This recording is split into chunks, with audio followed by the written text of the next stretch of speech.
Hello everyone, my name is Samyak Singhvi and my roll number is 21MI33018. For my DIY assignment 3, I am going to disassemble and then assemble this table fan. So let's start it. So this is the fan that I will be disassembling. First, let me show you that it is working in proper condition. Its pin is also working. So let's disassemble it.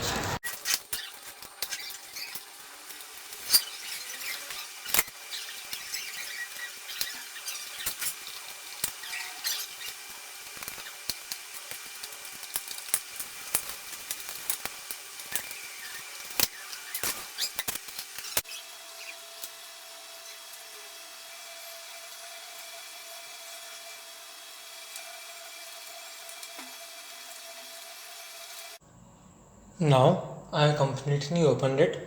So these are the nuts and bolts. This is the outer cover of the fan. This is the rotating fan.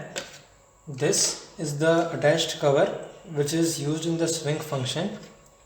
These two are the socket joints which allows it to rotate in its axis as like this.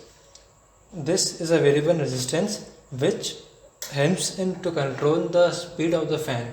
On changing the value from here, the value of resistance is changed, which increases or decreases the value of the current so that the speed can be controlled.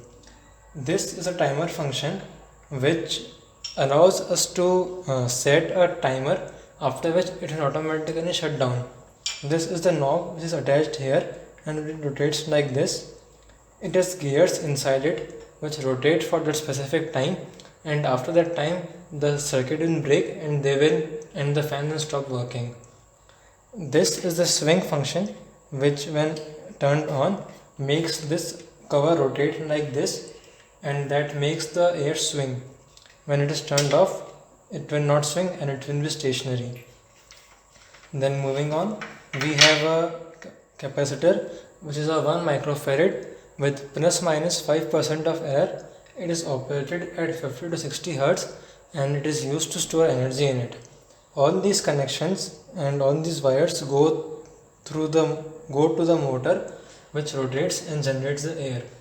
This rotating fan is attached here, so when this rotates, the air is going through the motor, so the air cools down the motor itself. And this is the main connecting the pin which goes in the circuit board to draw out the power. This is the outer cover for this functional panel and it is packed like this. So this was my project. Now as you can see, I have assembled it and it is working fine. Its pin is also working fine and the speed is also working. So this was my project. Thank you.